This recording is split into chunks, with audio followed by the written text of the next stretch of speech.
Hey planty people, it's Krista with Botanical Bird and Lito. This is our new cat. He's somewhere between 2 and 3.5, and we are absolutely smitten with him. He'll let us cuddle him like this, especially in the mornings. He's like a lot more cuddly. Right now I think he's kind of over it, but this week we wanted to talk to you about how to keep cats and other animals away from eating your toxic houseplants. So I'm gonna let this little man go. Here you go, Lito. Sorry, baby. So from now on in my videos, if you hear lots of chittering or if you see me really distracted, Lito, like right now, it's because of him. He's a really vocal cat, so you'll probably be hearing from him. So let's get started. So I got most of this information from gallant.com. It's an article that they had on there, and I'll put the name of the article right here. And thank you, author of the article, because you gave lots of great ideas. So they had 4 different ideas, and then I added one at the end that I use with Lito.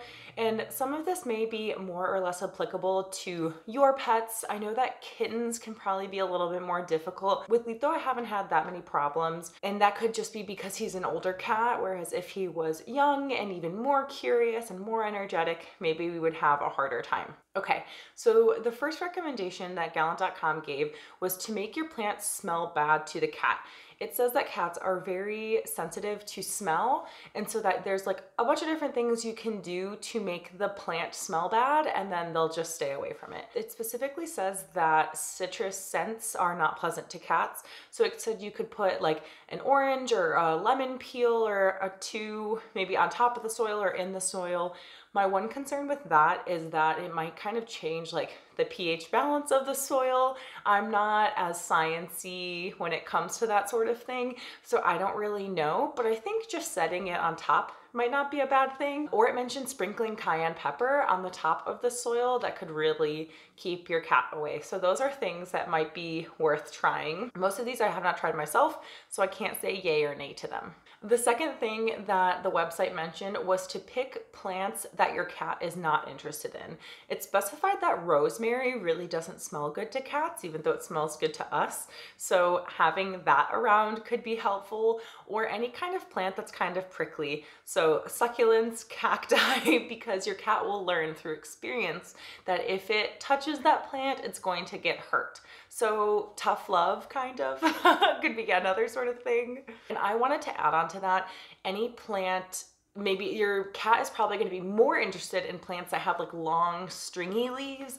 Like I have a couple of Dracaena, I think they're Dracaena marginatas, and when my cat sees it, he like freaks out. So if you have those plants, I would not recommend them. Maybe more plants that have like wide leaves or really tall stems could be less interesting to the cat. The third recommendation that the website gives is to spray the plant or the pot or the leaves with some sort of pet deterrent. This concern, once again for me, is I want to make sure it's like safe for the pet. So if they do eat it, it's not going to hurt them.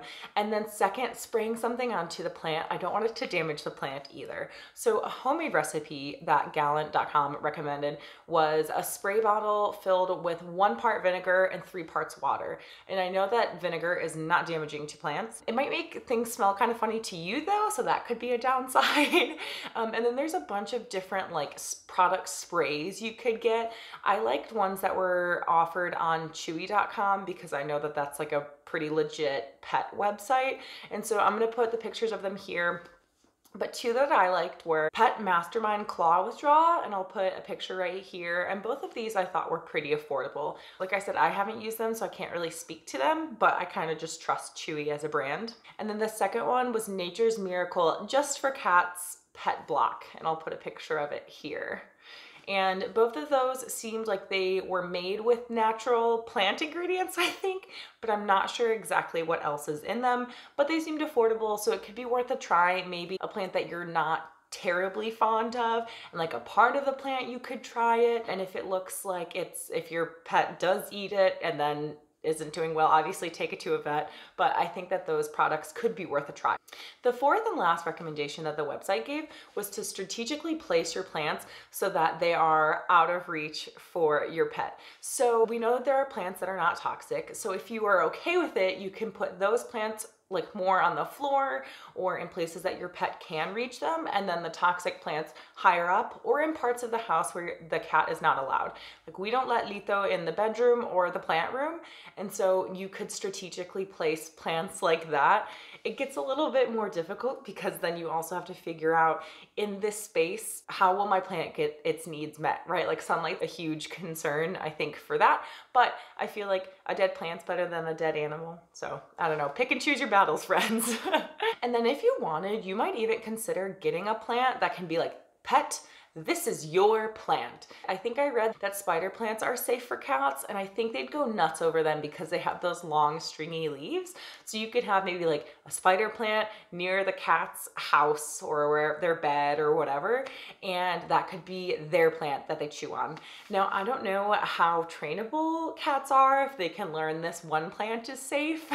I'm not quite sure, but you might consider moving non-toxic plants that you're not as interested in farther down. And then a fifth suggestion that I just have that I use with Lito is that I just spray a water bottle at him when I see him eating a plant. I don't know if you guys know who Cesar Millan is. He's the dog whisperer. I used to watch him on TV, and a suggestion he had when training dogs is to make like the CH sound really quickly and abruptly. So I feel bad because Lito's just over here sitting and he's not doing anything wrong, but I'll show you guys. I just go like really, but a lot louder. He didn't freak out, we're okay.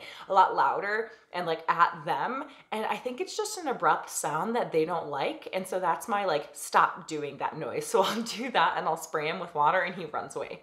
Now, granted, I could be training him just not to eat plants when I'm around, but he's alive and he's well, and I have plants literally all over. So I think we're okay. So do you guys have any other special tips or tricks for keeping your pets away from plants? If so, please put them in the comments below.